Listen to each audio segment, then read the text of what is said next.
El Power sale, las diapositivas. No, dice. Ya. Este sale, ¿no ve? La práctica. Del Word. Luego del... Vamos a ver.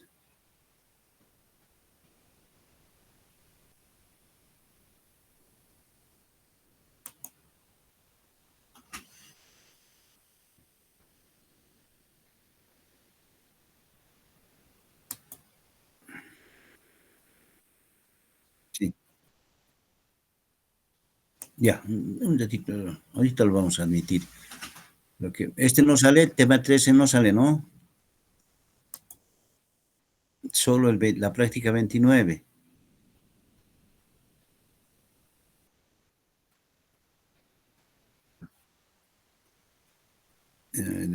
Sí, vamos a ver. A ver, estaremos. Ya tienen que estar entrando.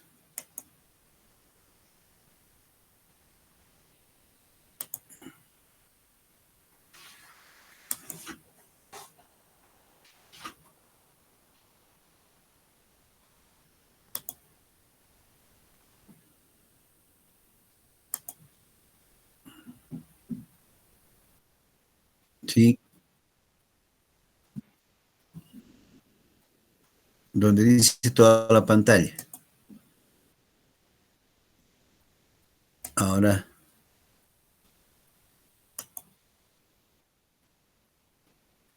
Entonces. Ahora. Ah, ya. Entonces, esta se ve también, esta de Word, ¿no ve? A ver, esta de Word de la 29, ¿sí? Ya, y una más. A ver, y este. Flujo de caja, dice. Es más grande. ¿Se ve? Ya, ya. Ya, entonces empezaremos, por favor. Vamos a continuar. Hemos hecho solamente... ¿Hay gente todavía que espera? No, me avisas si es que te dicen que están esperando. Ya. Entonces, a ver, fíjate, vamos ahora a analizar, concluir el flujo de caja, porque solamente hemos hecho hasta, o sea, les sugiero por favor su librito en la mano, todos, ya todos con librito en la mano, porque yo voy a retroceder, tú también tienes que mirar, etcétera. Entonces, lo que tenemos que ver ahora es el anexo 2, tenemos que construir rápidamente. Ahí está, la depreciación, ¿verdad? Eso está, se ve en pantalla. Esto ya lo hemos construido, ya hemos hecho los cálculos, en fin, hemos hablado de que hemos desglosado a los tipos de obras, también la maquinaria. ¿Por qué? Porque el ejercicio pide así, que se repone en un periodo, que hay que hacer ampliaciones, etcétera. Entonces, esto no hay problema. Vamos a ver ahora el anexo 2, acá está, por favor. En el anexo 2, esta secuencia la vamos a respetar. La verdad es que los anexos son auxiliares, cálculos auxiliares, pero para que nos quede más o menos estándar, vamos a construir este tipo de anexos en este orden. Cálculo de la amortización del activo intangible. O sea, ya hemos hecho el cálculo de la depreciación, ¿no ve? Ahora vamos a calcular la amortización del activo intangible porque eso también va al flujo de caja. Está en los incisos K y J. Entonces, a ver, observa tu librito, yo voy a dar lectura aquí podemos ver en pantalla también. K y J, fíjate lo que dice. Los activos intangibles se amortizan linealmente en 5 años, dice, ¿no ve? Entonces, y el L dice, los gastos de puesta en marcha ascienden a 2 millones, dentro de los que se incluye el costo del estudio de viabilidad, que asciende a 800,000. Ambos, K y L, que ves acá, se refieren a activos intangibles. Los gastos de puesta en marcha son también los activos intangibles. Por eso K y L van juntos. Entonces, con ese criterio es que vamos ahora a ver cómo se calcula estos activos intangibles, porque va a afectar el flujo de caja, ¿sí? Va a afectar el flujo de caja. Por esa razón, entonces, vamos a ir al cálculo. A ver, aquí está. Anexo número 2.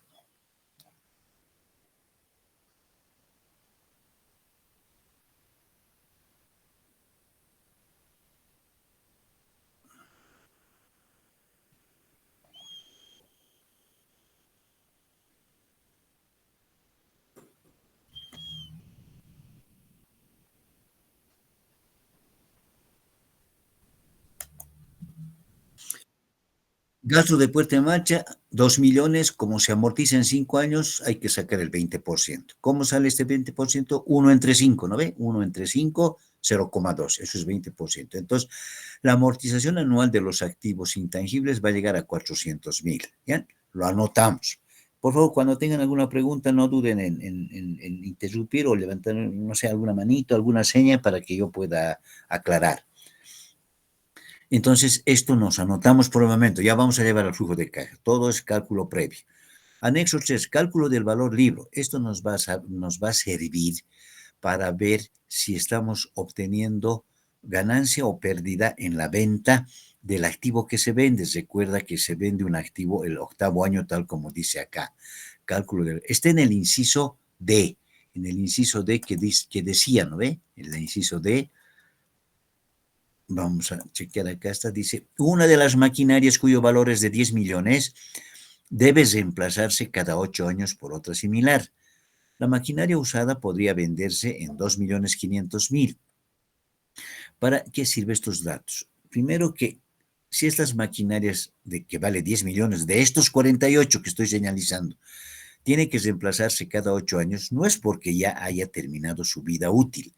A veces por tecnología las máquinas hay que antes de su vida útil contable. O sea, a eso se refiere una de las maquinarias cuyo valor es de 10 millones debe reemplazarse cada 8 años por otra similar, dice, por tecnología, etcétera. Aunque no va a coincidir siempre con sus periodo de vida útil contable. Entonces, este inciso es el que tenemos que llevar a calcular entonces y por lo tanto, viéndonos al anexo correspondiente, cálculo del valor libro. Entonces, dice que se puede vender al octavo año en 10 millones. Y aquí nos dice menos reserva, depreciación acumulada para 8 años. En el planteamiento del ejercicio dice que los activos tienen vida útil de 10 años, de vida útil contable de 10 años, lo que quiere decir que anualmente la depreciación va a ser el 10%, vale decir 1 millón. Y como ya habrían pasado 8 años, la acumulada al cabo de 8 años es 8 millones. Entonces, ¿qué se ve en este cuadro? Que el activo vale 10 millones, ¿no? El activo que vamos a vender, valor comercial, digamos, pero la vida útil, la depreciación acumulada después de 8 años es 8 millones. Entonces, esta diferencia de 2 millones se llama valor libro, la resta del valor comercial y la reserva acumulada. Entonces, tenemos por lo visto una ganancia de 2 millones, porque la acumulada llega a 8 millones nomás y lo vamos a vender en 10 millones. Nos anotamos para poner el momento en su correspondiente lugar. Vamos con el anexo 4. Cálculo de la inversión inicial. Esto también hay que hacer. El cálculo es sencillo, pero hay que anotarse. Inversiones en terrenos, obras y maquinarias está en el inciso C. Ya, si te fijas, el inciso C dice eso, el estudio técnico que selecciona, terrenos 12 millones, obras físicas 60 millones, máquinas. De ahí está saliendo, ¿sí? Aquí está en una sola suma, terrenos, obras y maquinarias, 120 millones, ahí está. Pero eso no solo eso es la inversión inicial, también hay que añadirle la inversión en activos intangibles, que está en el inciso L. En el inciso L explica que los gastos de puesta en marcha, que son los activos intangibles, ¿no es cierto?, ascienden a 2 millones. Aquí está, 2 millones, de ahí salió. Pero hay que restarle, enseguida te explico por qué, el costo del estudio. El costo del estudio también es un gasto antes de que entre en operación, que vale 800,000. ¿Cuál es la razón para restarle este costo del estudio? Se llama este costo del estudio un costo inevitable. ¿Eso qué quiere decir? Que este costo hay que efectuar, se lleve adelante el negocio o no se lleve adelante el negocio. O sea, es realmente inevitable. Tenemos que saber con este estudio si el proyecto es rentable o no es rentable. Por lo tanto, como se repite tanto en la alternativa 1 como en la alternativa 2, vamos a no tomar, no es que no existe, al final vamos a tener que recuperar, pero como parte de la inversión lo vamos a sacar ahí. Por eso un 120 millones más 2 millones, 122 mil millones, menos 800,000, que es el costo del estudio, 121 millones 200 mil. Nos anotamos, esta es la inversión, en realidad esta cifra es la inversión que hay que recuperar con el negocio después de 10 años. Ya, ese es el anexo 4. Vamos con el anexo 5, otra cosa importante que calcular. Aquí está el anexo 5. Para obtener este valor, primero se construye el flujo de caja. Necesitamos haber construido todo el flujo de caja, cosa que no hemos hecho todavía. Y luego, según la fórmula SAPAC, vamos a aplicar esto, entonces lo dejo pendiente porque voy a volver sobre este anexo 5 para su cálculo. Repito, porque necesitamos construido todo el flujo de caja y todavía no lo hemos hecho, así que tenemos que construir. Vamos con el anexo 6. Cálculo de la inversión en capital de trabajo. Otro concepto. Lo que sí te voy a aclararte es que cada anexo es independiente entre sí, son independientes. Son cálculos separados. ¿Por qué? Porque hablan de distintos conceptos del flujo de caja. Este 6, por ejemplo, es la inversión en capital de trabajo. Y nosotros ya sabemos que la empresa tiene que hacer una inversión en capital de trabajo para garantizar el ciclo productivo, etcétera. Entonces, aquí vamos a hacer su cálculo de acuerdo a lo que nos ha planteado el ejercicio. El ejercicio dice, primero hay que construir el flujo de caja, dice, y luego se procede de la siguiente manera. Entonces, esto también por ahora pendiente, enseguida vuelvo sobre esto, porque tengo que tener las cifras construidas en el flujo de caja. Ya, nos falta analizar entonces al flujo. Ya con esto, entonces, con estos anexos que son 6, 5, 6, construyamos el flujo de caja y está acá. Lo que sí quisiera es que me digas si esta diapositiva se la ve o saco la otra que es más grande pero tiene más difusa. ¿Se la puede ver esta? Sí, licenciado. Sí, licenciado. Ya, entonces voy a ir retrocediendo de momento en momento. Aquí, ¿qué tiene el flujo de caja? Esta estructura que ves acá es la estructura básica que está en la primera parte de este tema. Dijo, primero hay que hacer cálculos de ingresos y gastos afectados por impuestos. Entonces, bueno, ¿qué vamos a hacer? A la derecha va del año 0 hasta el año 10 y por abajo vienen los conceptos, ¿ya? Que sea estándar por ahora. Si salvo que fuera alguna otra, por ahora lo tomaremos como estándar. Aquí se anota el primer concepto, producción y ventas, dice, le vamos a llamar Q, a veces le llamamos X. Está en el inciso A y B, ¿ya? En el inciso A y B, que tú estás mirando. Voy a dar rápidamente lectura, porque tú también estás con tu libro, si no, no vamos a poder captar. En el inciso A dice, una producción y ventas de 50,000 unidades por año a un precio de 500 pesos durante los 2 primeros años. Ahí está. Como está en miles, acá dice flujo de caja de toda la inversión. Así es su título correcto, de toda la inversión. En miles, le hemos quitado 3 ceros. Entonces ahí está el año 1, 50,000 unidades físicas. 50,000, 50,000, 50,000, 50,000. En el año 6 dice, en el inciso B, vas a leer el inciso B, las proyecciones de ventas muestran que a partir del año 6 se podrán incrementar las ventas en un 20%. Entonces yo le voy a aumentar 20% a este y me da 60, 60, 60. De ahí ha salido. El precio, ahí sigue diciendo en el inciso A, los 2 primeros años a un precio de 500 para los 2 primeros años, dice el inciso A, ¿no? Ahí estás observando 500, 500. Y que en el tercer año se puede cobrar ya 600, ¿sí? Cuando ya se ha consolidado el proyecto. Entonces, eso hemos anotado acá, de tal manera que los ingresos por venta simplemente es precio por cantidad, cantidad producida y vendida por su precio, 50 por 500, 25,000, ¿no? Y de ahí está saliendo todas estas cifras, ¿no? Claro que varía, el año 3 ya pues hay un precio de 600, por eso ha subido, ¿verdad? Y el año 6 mayor todavía porque el precio ha subido y la cantidad también que estamos vendiendo. Entonces ha ido mejorando las ventas cada año y ahí está la proyección. ¿Qué ingreso más debería notar acá? El ingreso por la venta de los activos, porque como hemos visto parece que hay ganancia.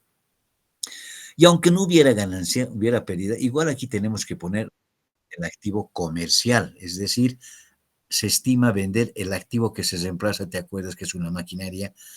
En un valor de, aquí está, de 2,500,000 el octavo año. Así lo dijo, está en el inciso D.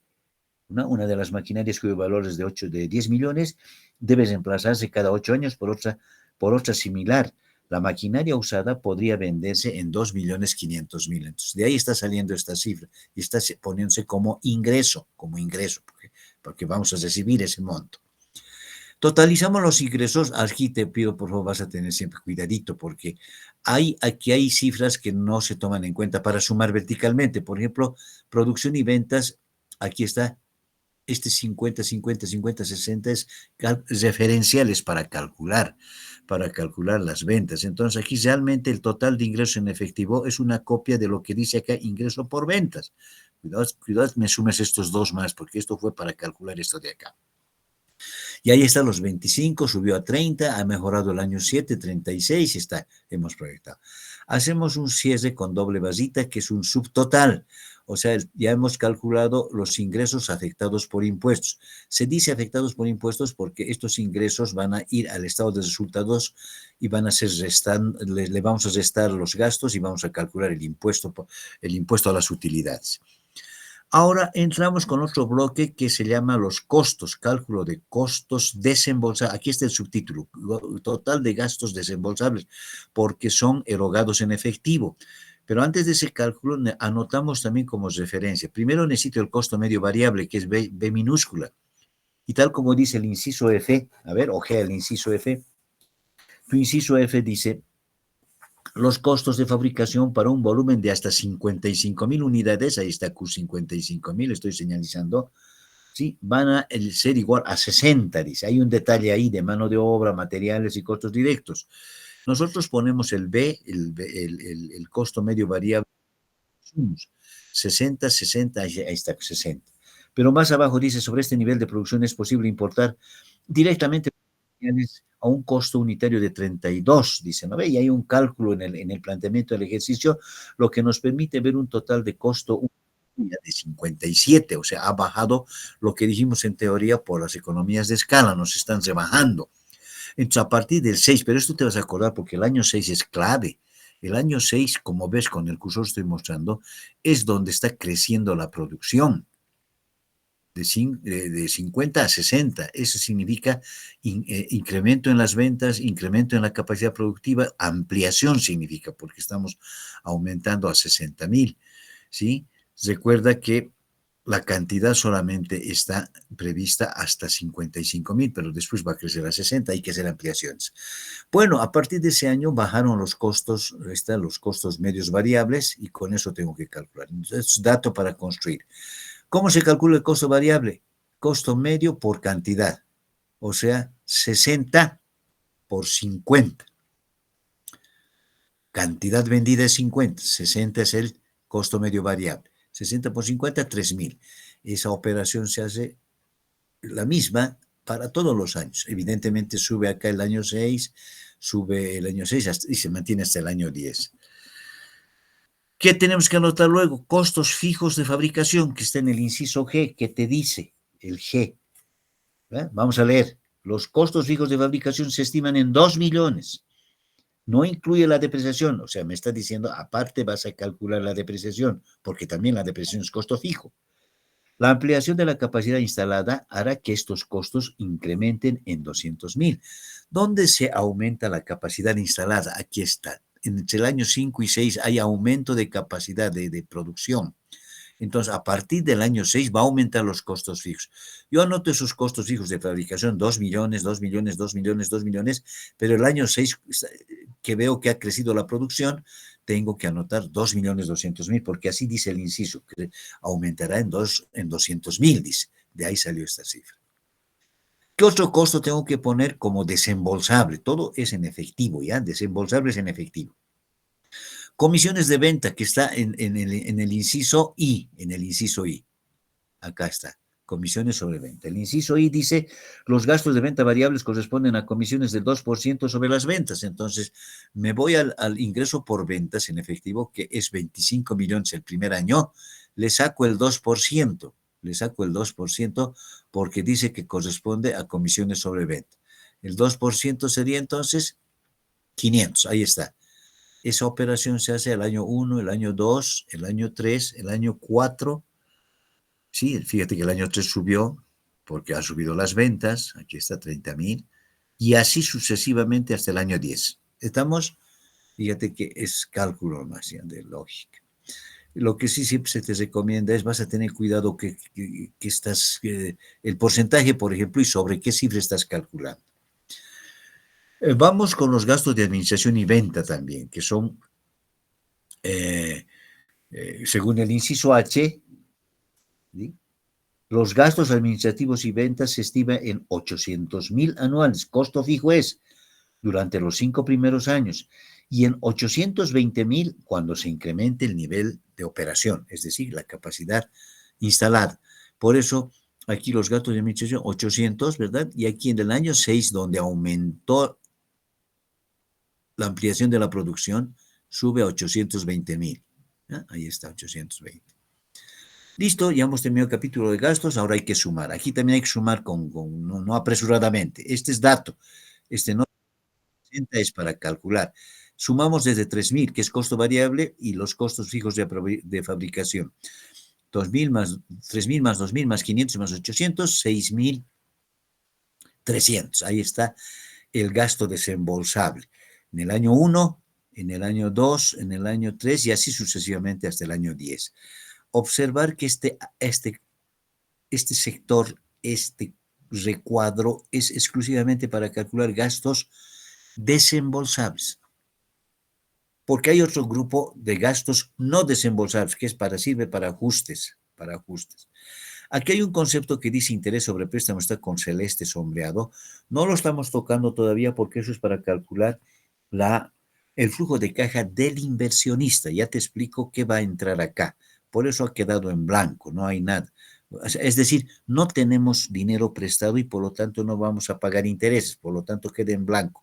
¿Cuándo se usa esto? Cuando se trabaja con plata prestada para la empresa. Se llama flujo del inversionista, pero esa es la segunda parte de la historia. Estamos en un bloque, doble renglón hay de separación. La depreciación, la amortización de activos intangibles y el valor libro del activo que se vende se llaman también operaciones contables, no son desembolso en efectivo. También le vamos a llamar gasto no desembolsable.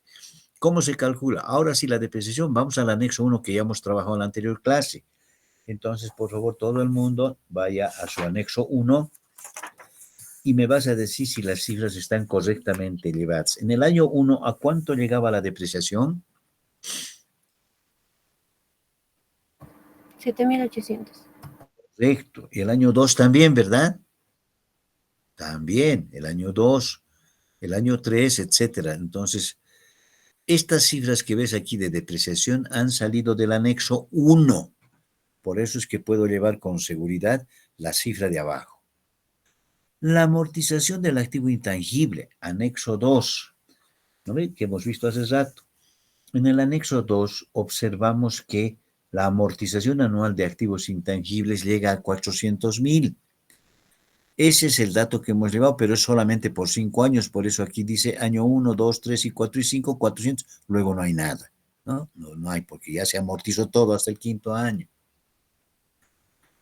Finalmente, el valor libro que esté en el anexo 3, por favor, vas a ojear en el anexo 3. ¿Cuánto nos ha salido el cálculo del valor libro? Si es la diferencia entre lo que se vende y lo que tenía como valor acumulado el activo. Nos ha salido 2 millones, ¿correcto? 2 millones. Pero ¿cuándo? Esto también vas a tener en cuenta el año. Cuidado que coloques en otro lugar. Justo el año en que se vende el activo. Tiene que coincidir su venta con la compra. Tiene que coincidir. Cuando dice se va a reemplazar un activo, si en el año 8 estás haciendo el reemplazo, en el año 8 recibimos este ingreso, es decir, calculamos su valor libro, en el mismo año se está vendiendo en 2,500, ahí estoy señalando con el cursor. Por lo tanto, esto es bien importante que tengamos en cuenta. Entonces, por ahora, este valor libro va a ser como un gasto. Por eso está acá, en el capítulo de gastos no desembolsables. Hacemos el subtotal 7,800 más 400, 8,200. Ahí está, ¿no? 8,200, 8,200, se repite. Aquí sube un poco por esto del valor libro del activo, 11,200. Y hasta el final. Ya estamos en condiciones de calcular la utilidad antes de impuestos. Entonces, aquí lo que hay que hacer simplemente, ¿cómo calculo la utilidad? Ingresos, total de ingresos en efectivo, 25 millones, menos total de gastos desembolsables, 6,300, menos total de gastos no desembolsables. Vas a saber restar, cuidado que se te vaya. Entonces, esa operación me da una utilidad antes de impuestos de 10.500.000 el año 1, se repite el año 2, mejora el año 3 y 4, y así proseguimos. El año 5 está mucho mejor, el año 8 también, y el año 11 está en 19 millones. Entonces, una vez obtenido esta cifra, calculamos los impuestos. Según el inciso N, dice que la tasa de impuestos a las utilidades es 15%.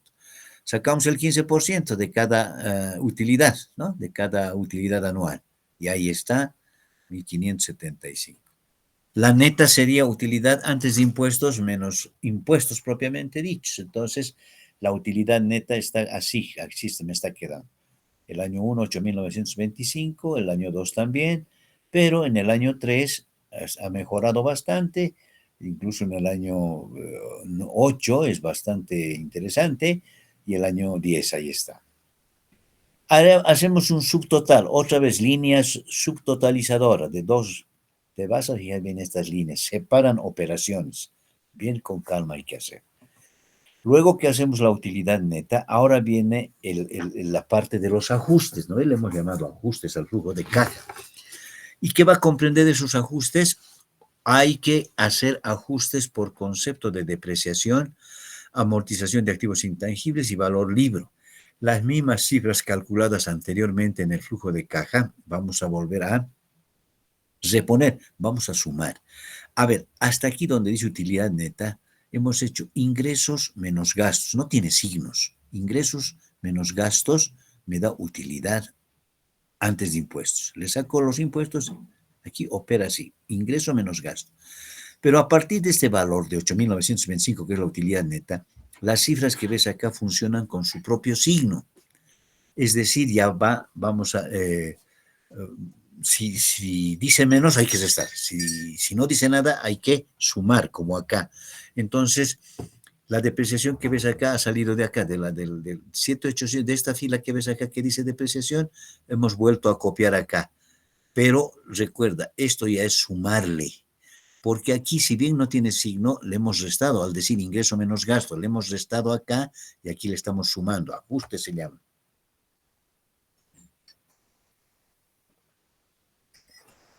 ¿Qué más? Lo mismo con la amortización. Aquí hemos restado y aquí estamos sumando. Valor libro también está acá. Aquí hemos restado y aquí le estamos sumando. Hemos hecho los ajustes. ¿Qué otro tipo de registros hay que hacer? Ahora viene la inversión inicial que está en el anexo 4. Revisa tu anexo 4. ¿Cuánto hemos calculado la inversión inicial? Evidentemente 121.200. Ya mira cómo viene acá con signo menos, porque gasto de inversión es gasto, menos va. ¿No? Entonces de ahí salió, por eso dice anexo 4. Pero hay otras inversiones adicionales durante los 10 años de evaluación. Por ejemplo, hay la inversión de reemplazo que está en el inciso D. ¿No ve? Que decía el inciso D, otra vez hay que ir a revisar. Una de las maquinarias cuyo valor es de 10 millones debe reemplazarse cada 8 años por otra similar. La maquinaria usada se va a vender en 2.500, dice. Pero como se va a dar de baja, entonces el año 8 yo tengo que hacer una nueva inversión que se llama de reemplazo, porque una maquinaria estamos cambiando. Entonces esto no hay que olvidarse. Una inversión más hay, que se llama de ampliación, que está en el inciso E, donde dice el crecimiento de la producción para satisfacer el incremento de las ventas. ¿Te acuerdas que aquí las ventas han subido entre el año 5 y 6? Entonces hay que hacer inversión de ampliación. Y corresponde, como dice aquí el inciso E, el crecimiento de la producción para satisfacer el incremento de las ventas requerirá invertir 12 millones, o sea, en el quinto año. Siempre la inversión se hace precedentemente. ¿Cuándo creció la producción? El año 6, pero la inversión que vas a hacer para ampliar esta producción hay que hacer al año 5, por eso viene al año 5. Y dice 20 millones, claro, es la suma de los 12 millones en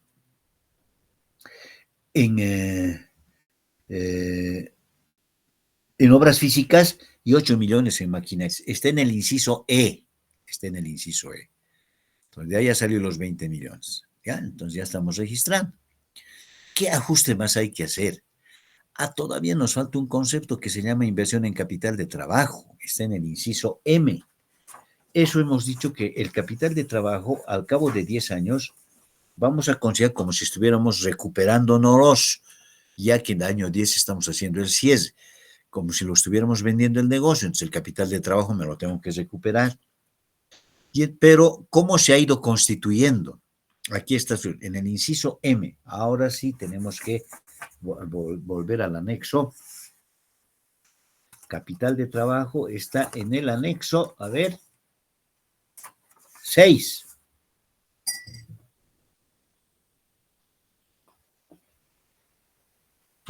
Anexo 6. Cálculo de la inversión en capital de trabajo, dice. ¿Estás, no, con el anexo 6 en la mano?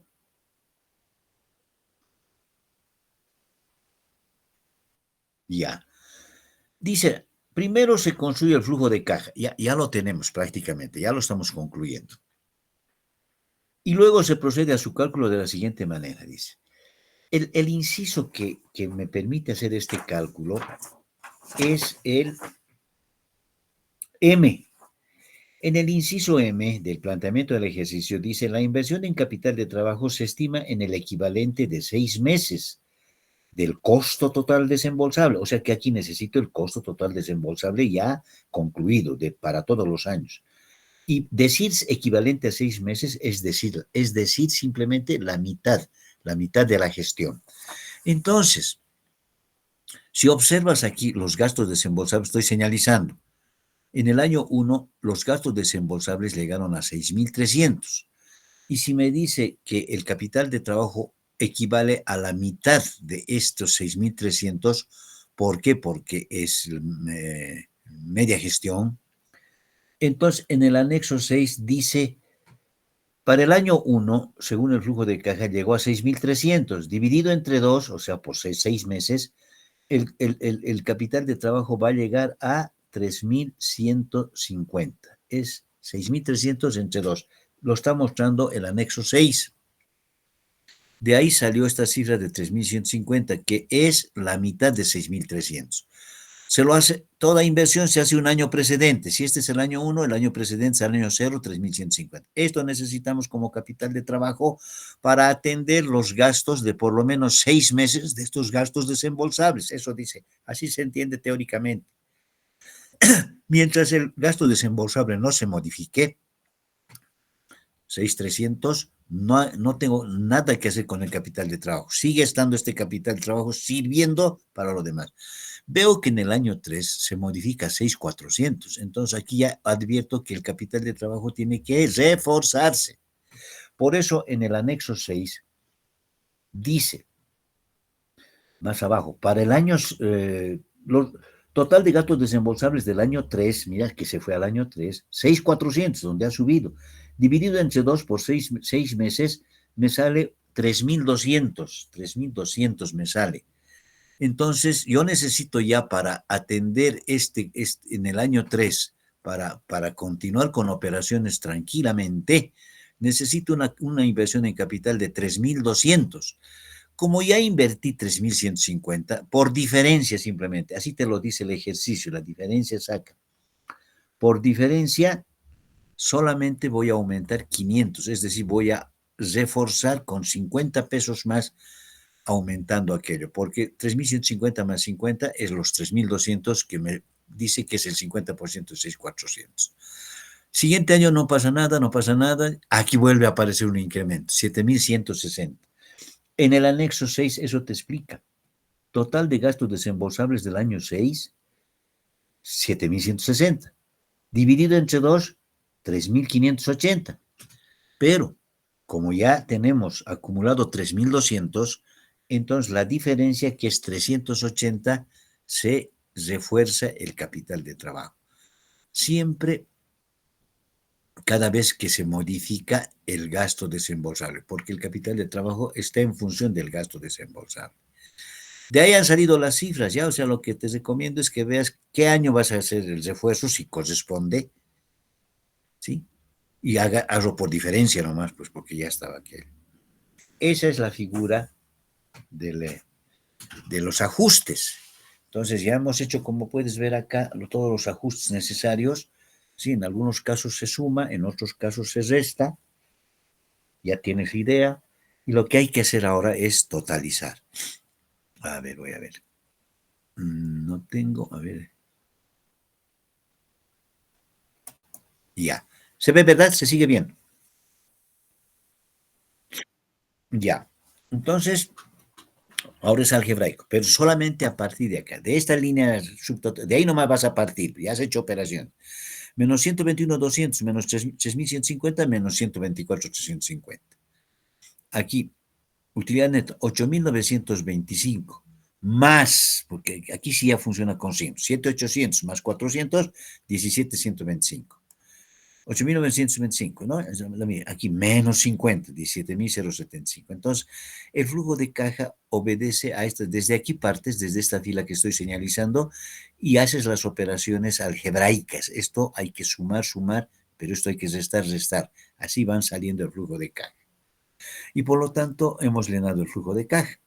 Pero nos faltaba además verificar el cálculo del valor de desecho, porque aquí fíjate que el valor de desecho que dice anexo 5 está en 139.117. Fíjate ahora el anexo 5 y dice el anexo 5. Para obtener este valor, primero se construye el flujo de caja y luego, según la fórmula de SAFPAC, ¿te acuerdas? BD. Y toma, flujo de caja del año 10. Él ha tomado el año 10 porque considera que este es un año estándar, es un año típico T. El flujo de caja del año 10 menos la depreciación, él la toma como 16.694, que es esta cifra, esta que estoy señalizando. ¿Por qué? En realidad es la utilidad neta, porque el flujo de caja, hasta acá, ya ha descontado la depreciación. Aquí dice depreciación, ¿te acuerdas que hemos puesto 9.200? Y este flujo de 16.694 ya le has restado la depreciación. Por eso directamente toma esta suma. Entonces tú también lo harías eso, la utilidad neta, pues ya se ha restado la depreciación. Y lo divide entre la tasa de costo de capital que dice el ejercicio que es 12%. Entonces en el anexo 5, 16.694 dividido 0,12, que sería la tasa del costo de capital, nos da un valor de desecho de 139.117. Esta cifra de acá abajo ha salido de eso, de dividir 16.694 entre 0,12. Es la fórmula de SAPAC. Diciendo con esto que esta empresa, al cabo de 10 años, ¿sí?, como si recuperara ese valor de desecho, que es, la fórmula me dice que es 139, pues tengo que sumar. Entonces, el flujo de caja me saldría en este año 165.011. Hay que sumar este valor de desecho, porque es como si estuviéramos vendiendo la empresa en ese valor. Ese es el panorama del flujo de caja. Entonces, en resumen, ¿qué es lo que hemos hecho? Construir 6 anexos, ¿no?, para cada tipo de gasto adicional que tengamos que calcular. Tiene sus fundamentos teóricos y tiene sus fundamentos también prácticos, porque aquí en algunos lugares sube la producción, sube el precio. A esto que sube la producción se llama ampliación de la capacidad instalada, que fruto de esta capacidad instalada aumentada hay economías de escala, ¿no ve?, que nos benefician, y todo eso hay que tener cuidado en calcular, ¿no ve?, que tenemos que aplicar los gastos no desembolsables, que son cálculo de la presión y la amortización, que los ajustes se hacen posteriormente. Ahora bien, ¿qué es lo que te voy a pedir primero, antes de irnos a la segunda parte? Este flujo que ves acá, hay que evaluarlo, ¿no ve? ¿Qué nos está diciendo a primera vista? Que la inversión que necesitamos para todo el negocio es 124.350. Esa es la inversión que necesitamos. Que los flujos de caja a partir del año 1 son positivos y eso entusiasma porque al cabo que al año 10 está bastante fuerte.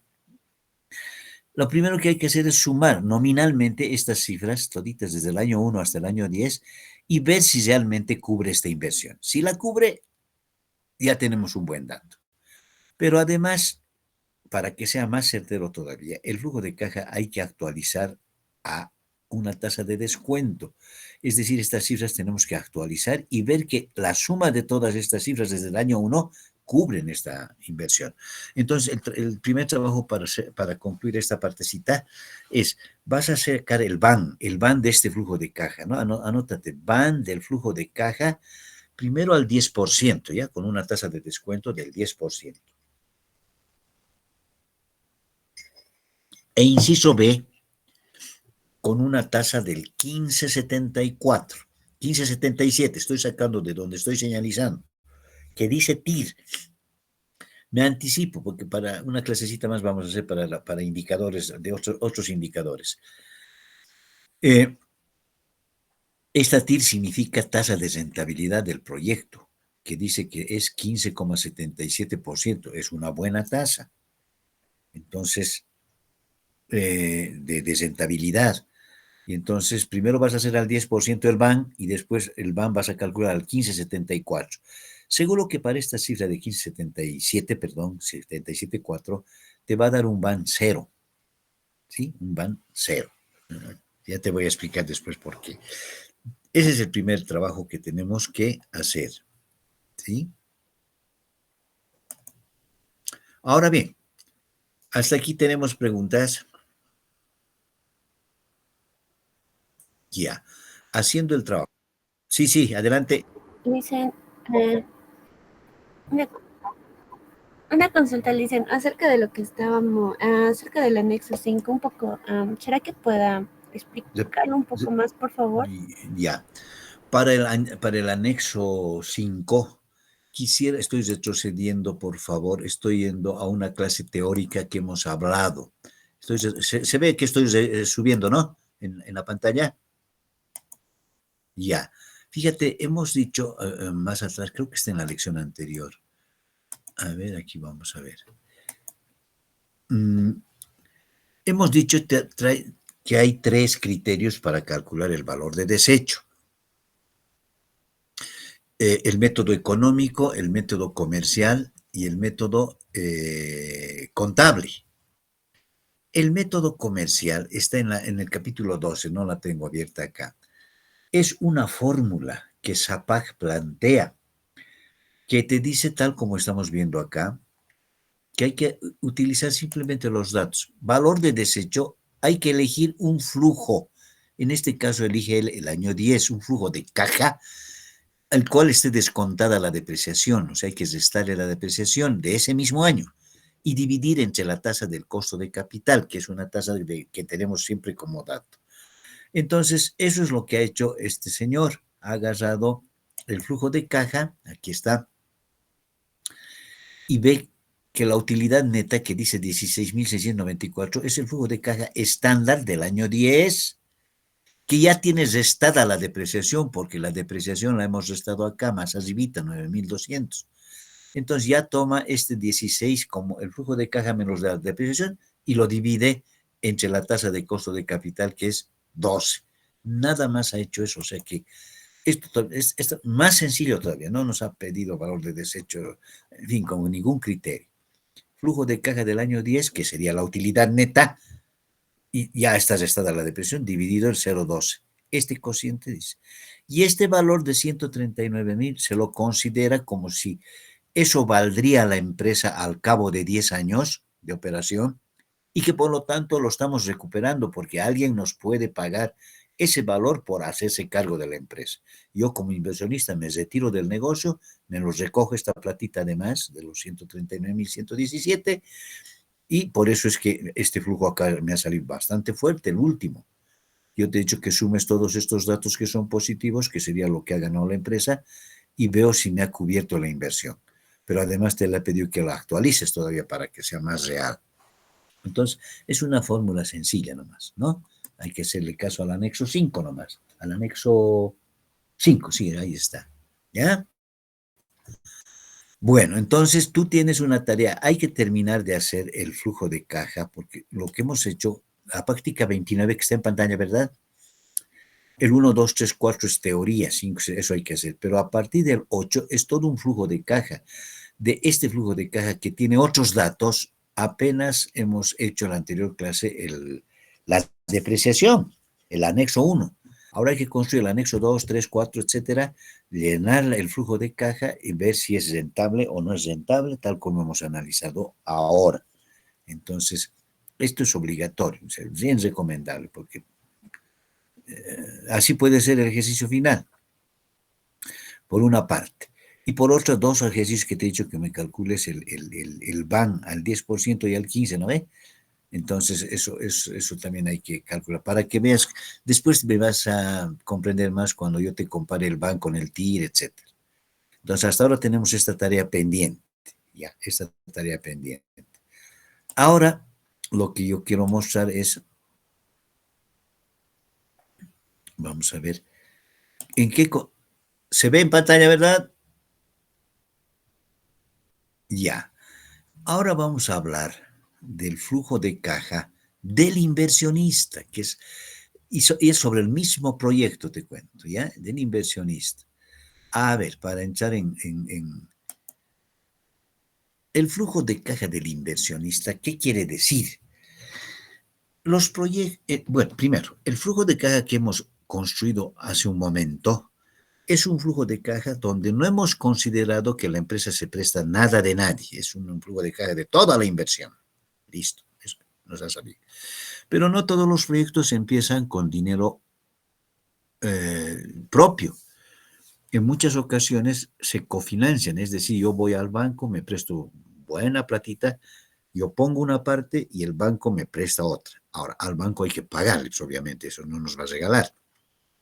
Pero yo ya estoy cofinanciando el valor de la inversión porque es altísima. Por lo tanto, si al valor de la inversión yo les resto el monto del préstamo que me va a dar el banco, lo que queda sería lo que yo voy a arriesgar, la plata que yo voy a poner y que de la cual quisiera ver también qué rentabilidad obtengo. A eso se llama flujo de el inversionista. Su nombre cambia. Entonces, como dice la diapositiva, se trata de analizar, ahí está, toda la rentabilidad de los recursos propios. O sea, esa diferencia entre lo que me presta el banco y lo que el proyecto pide es pues de mis recursos propios, yo tengo que poner esa plata. Analizar el efecto del financiamiento para incorporar el efecto del apalancamiento de la deuda. ¿Cuál es aquí lo que vamos a hacer? 3 elementos más tengo que calcular del flujo de caja. ¿Cuáles son? El préstamo que voy a obtener, un dato, que eso no es difícil, eso lo conocen todos, el contrato con el banco nos dice. Un plan de pagos que me hace el banco. ¿En qué consiste ese plan de pagos? Para el periodo que yo contrate un endeudamiento, él me define cuánto van a ser los intereses periódicos y cuánto va a ser el monto de la amortización de la deuda, porque esto se va a ir pagando poco a poco. Entonces, fíjense, lo primero que hay que hacer es determinar una cuota fija que se paga al banco, ¿sí? Una cuota fija que lo determina media. Ahorita vamos a ver que es una fórmula de matemática financiera muy sencilla, donde esta cuota que estamos analizando comprende 2 elementos, uno que se llama intereses y otro que se llama amortización de la deuda. Ahora bien, ¿por qué tengo que desglosar los intereses de la amortización? Porque los intereses van a estar afectados por impuestos. Recuerda que intereses es un gasto para nuestra empresa. Al ser un gasto, baja la utilidad. Y al bajar la utilidad, pues nos beneficia con los impuestos. Menos impuestos vamos a pagar. En cambio, la amortización de la deuda no es un gasto, es una disminución de pasivo. Estamos pagando una deuda. O sea que el asiento afecta simplemente balance, no afecta gastos. No está afectada por impuestos tal como nos dice aquello. Ese es el primer concepto. Ahora bien, Si yo veo la estructura básica del flujo de caja, que era esta que ya mostré cuando hicimos el primer escenario del flujo de caja, ahora aparece este que está con celestito, con colorcito azulado, no sé si lo logran ver. Este concepto tengo que incorporar al flujo de caja, se llama intereses del préstamo. Tengo que incorporar el préstamo propiamente dicho y voy a incorporar la amortización de la deuda. 3 conceptos voy a llevar. Y los demás datos, eso no se toca, los costos fijos, costos variables calculados, eso ya está del estudio ha salido. Aquí estamos haciendo análisis simplemente del apalancamiento de la deuda. Pero me va a aparecer, repito, 3 conceptos: intereses del préstamo, préstamo propiamente dicho y amortización de la deuda. ¿Cuál es el siguiente paso? Ahora determinaremos esa cuota. ¿Por qué? Porque el banco, cuando te hace un plan de pagos, claro, evidentemente te da por detalles cuánto tiempo tienes que pagar la deuda y te lo desglosa en intereses y en amortización de la deuda. Y luego te dice, usted va a pagar una cuota fija, de la cual algo es amortización y lo otro es intereses, te dice. Te lo detalla también. En el flujo de caja necesita los 2 datos: cuánto estoy amortizando y cómo está desglosado, intereses y amortización de la deuda. Pero entonces, para ello, primero hay que determinar la cuota fija que se paga. Esto también en matemática financiera se llama anualidades, has debido ver. Y entonces, este C es la cuota fija que vamos a pagar al banco. Primero hay que determinar eso. Es bien sencilla, vamos a coger la fórmula de los matemáticos financieros. P igual a P por I, 1 más I a la N, dividido 1 más I a la N menos 1. Y aquí te dice, ¿qué es C? Valor de la cuota fija. ¿Qué es P? Este P es el préstamo que vamos a contraer. ¿Qué es I? La tasa de interés anual. ¿Y N qué es? Número de cuotas. O sea, número de a cuántos años estará pactada la deuda. 8, 10, 15, 20. Eso es N. El ejemplo, fíjate que es sencillo. Un inversionista dice, obtiene un préstamo de 80 millones, el mismo que estamos hablando. Recuerda que su inversión llegó a 121.430, creo. De ello se va, para poner en marcha el proyecto, va a prestarse 80 millones a una tasa de interés del 8% anual, la misma que deberá ser pagada en cuotas anuales durante 8 años. O sea que N, número de periodos, es 8. Vamos a la fórmula, pues para eso nos han enseñado la matemática financiera. Voy a sustituir simplemente datos. La cuota fija que voy a pagar, P es el monto del préstamo. Aquí está, P es el monto del préstamo, 80 millones. Y la tasa de interés es 8%, 0,08. Paréntesis, 1 más 0,08 a la 8. 1,08 a la 8. Y 1 más 0,8 a la 8 menos 1. Sustituir. Saco el cálculo y me dice que la cuota, y ya está en miles, ya le hemos recortado 3 ceritos para que no sea muy extenso. 13.921,25, digamos, ¿no? O sea, sus decimales podemos respetar si tú quieres, pero no va a ser muy complicado dejarla sin decimales. La cuota fija para pagar este préstamo de 80 millones a una tasa de interés del 8% anual sobre 8, durante 8 años, cada año debo pagar 13.921. Está en miles. Eso dice la forma. Tercer paso, vamos a elaborar la tabla de cuotas, o sea, el plan de pagos, ¿no ve? Que nos hace el banco, separando los intereses y la amortización.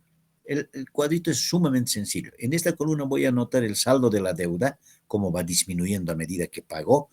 En la segunda columna voy a anotar la cuota fija que ya he definido. ¿Te acuerdas que hemos hecho con él? Ahí está 13.921, con el ejercicio anterior. Voy a calcular los intereses y la amortización. ¿Cómo lo voy a hacer? Tal como dice el ejercicio. Los intereses dice que son el 8%. Si yo contraje inicialmente una deuda de 80 millones, de entradita ya de estos 80 millones recién prestaditos, el 8% es 6.400. De ahí ha salido. ¿Cómo me calculó? 8% de 80.000, 6.400. Como la cuota es fija, ya está determinada, este monto hay que pagarle al banco. La diferencia entre la cuota fija que voy a dar y los intereses que me corresponde pagar viene a ser la amortización al capital. O sea, 13.921 menos 6.400, 7.521. El primer año así se ve. Mi cuota que pagó fija al banco es 13.921. Hasta ahí los intereses son 6.400 y la amortización al capital es 7.521. Este dato era necesario desglosar. ¿Por qué? Porque estos 6.400, yo al flujo de caja de mi flujo de caja lo voy a llevar a gasto y va a ser afectado por impuestos. En cambio, esta amortización no voy a tomarlo como gasto, sino como disminución de pasivo. Claro que es una disminución de caja, obviamente, pero no me va a afectar impuestos porque al pagar yo una deuda no estoy incurriendo en ningún gasto. En cambio, el interés sí estoy pagando un gasto adicional. ¿Cómo viene la segunda fila? A los 80.000 inicialmente, que el año cero hemos contraído, le voy a restar la amortización, 7.521. 80.000 menos 7.521, el saldo de la deuda ya para el segundo año es solamente 72.479, como se ve acá. Vuelvo a anotar la cuota fija, esto no cambia porque ya hemos dicho que es fijo. O sea que cuando construyes este cuadro, pues, hasta el final le pones lo mismo. Calculo los intereses, pero ya sobre el saldo de la deuda nomás, pues sobre 72.479 le calculo el 8% y me da 5.798. Una vez que calculo el interés, hago la diferencia. La cuota que le he pagado al banco menos estos intereses que corresponde por este segundo periodo, me da una amortización de 8.123. La cuota menos los intereses es la amortización del capital, de la deuda. Y así, el tercer año ya va quedando. A ver, sí, Tomás, veremos. 72.000 era la deuda. Les resto la amortización, 8.123, me queda como saldo 64.356. Anota la cuota fija. Calculo 8% sobre esta cifra de 64.356, 5.149. Entonces, ¿cuál sería la amortización? De la cuota, les resto el interés y la amortización es 8.772. El proceso continúa. Algo interesante que ver. A medida que pasan los años, los intereses van bajando. Lógico, pues porque la deuda está disminuyendo. Pero lo que está aumentando es la amortización.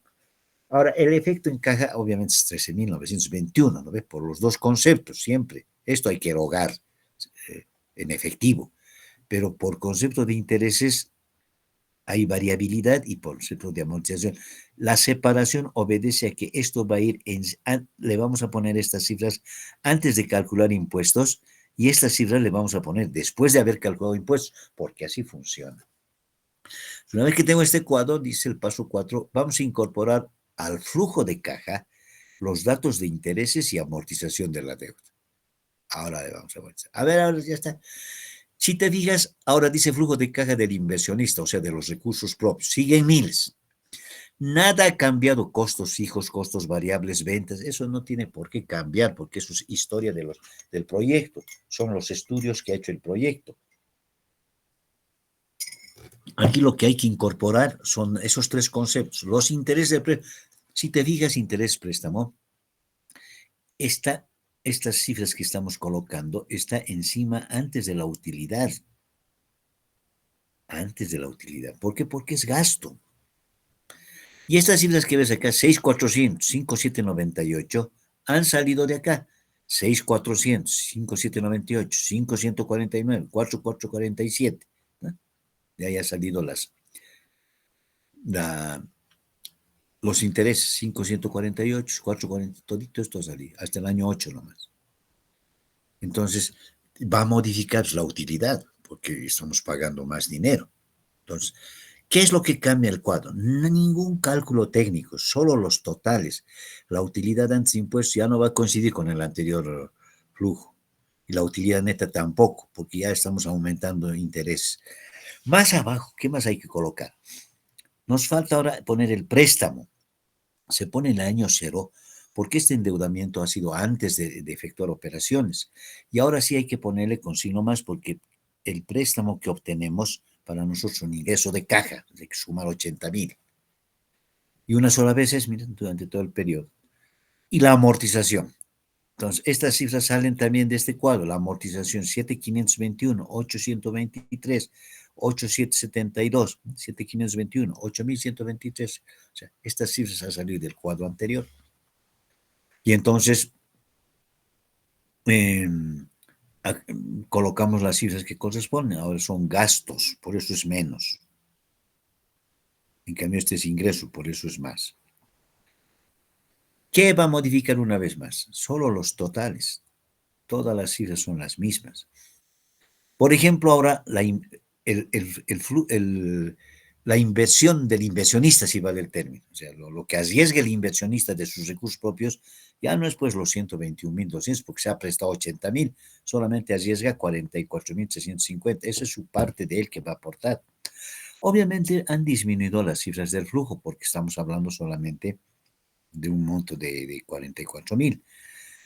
Y aquí están las cifras, es excelente. Por eso ahora esto también te pido que anotes, vas a calcular de este flujo el BAN al 15% y el BAN al 21,97%. Vamos a ver qué nos sale. Pero de hecho, si hacemos el BAN,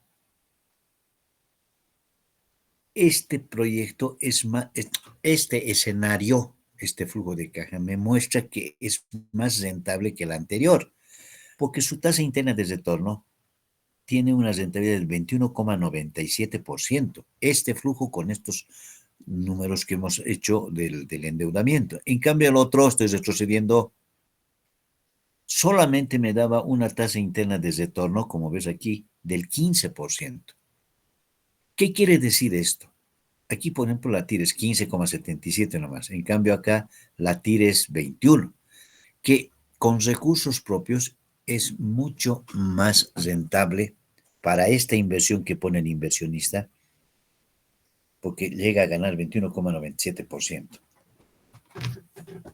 Por esa razón, las empresas optan pues por el financiamiento, en el entendido de que la empresa que esté en operación se paga solita la deuda. Ella se encarga de cumplir la deuda al banco y te deja una rentabilidad por tu inversión. En otras palabras, ¿por qué convendría trabajar con recursos propios? Es decir, con endeudamiento, porque arriesgas menos, o sea, 44.650, y tu rentabilidad es mejor. En cambio, si no te prestas, el riesgo es mayor y por ahí no funciona bien el negocio. ¿Quién va a pagar toda la inversión? El inversionista. Entonces, ese es un poco el mensaje de todos estos cuadros que ya los hemos visto, ¿sí? Una segunda forma sería esta, pero bueno, prefiero que lo dejemos así porque quiero que primero resuelvas la práctica que está pendiente y voy a enviar otra del inversionista. O sea, más que otro flujo, las tablas de cálculo, que es lo que quisiera que ya domines, las tablas, el plan de pagos, cómo funciona, cómo se calcula intereses y demás. Esto que, repito, esto que estás viendo acá, segunda alternativa, es otra forma, vamos a llegar a lo mismo, pero es otra forma de calcular la cuota neta de impuestos, así le llaman. Pero bueno, eso lo veríamos en la siguiente clase. Entonces, lo que sí sabemos es, por favor, muchachos, que el día estamos detonando atrás desde mañana, y ya era muy perjudicial, digamos, ¿no ve? Más que perjudicial, siempre se mejoría tener. Vamos a fijar contigo, espero que para el día jueves ya tenga los resultados de tus exámenes, pero si por alguna razón no se puede darte todavía, nos vamos a fijar una fechita, tal vez un sábado, media horita necesito para entregarte tus notas y tus exámenes y registrar, porque ya tenemos fijada la fecha, ¿no ves, Francisco? ¿Qué fecha hemos dicho? ¿Está fijada ya?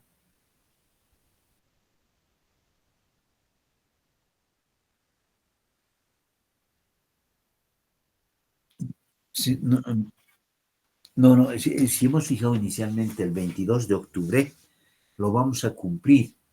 Ya, a ver, no, tengo ya las fechas y ya no se puede. Espérenme un ratito.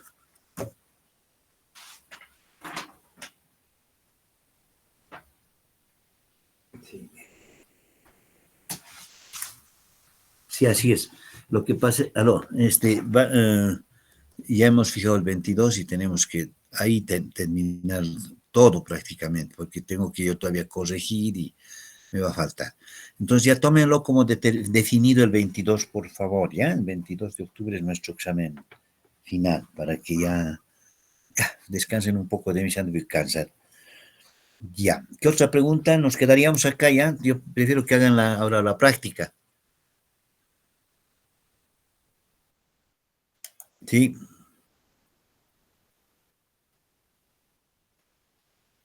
Sí.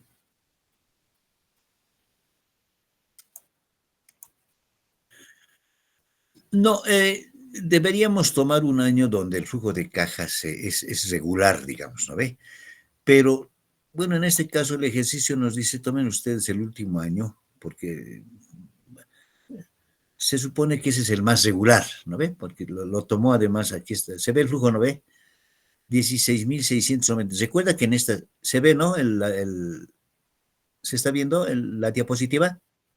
16.694 es la utilidad neta. Por si acaso, aquí no está el valor de desecho, ¿no? Que le hace inflar al flujo de caja. Entonces, el año 10, que es el año que se consolida, es una buena referencia, pero la utilidad neta, ¿ve? A eso le estamos llamando flujo de caja, porque esa utilidad neta ya ha sido restada a la depreciación. Entonces, de ahora en adelante, sí, utilidad neta vamos a tomar, ¿ya?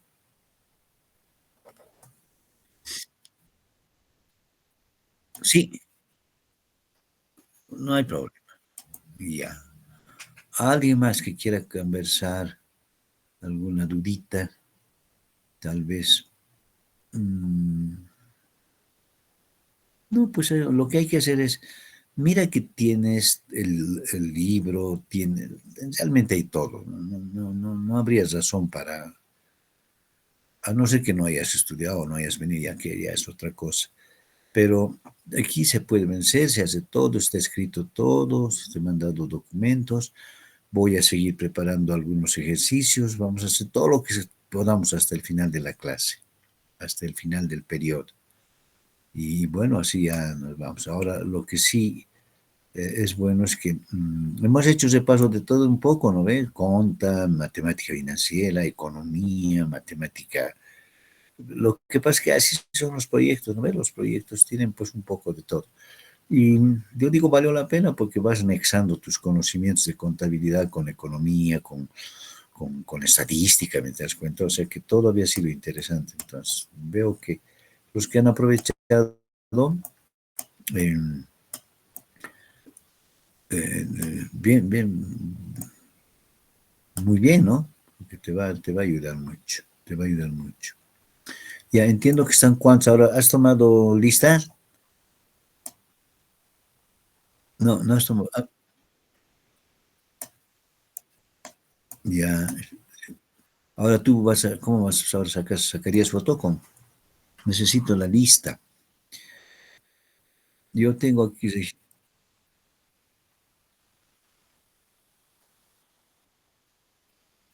ya, a ver, llámales.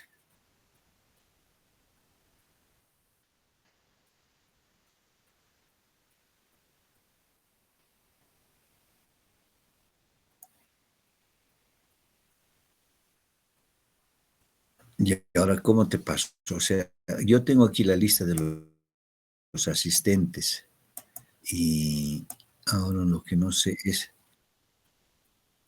o sea, ¿se ve? ¿Se ve?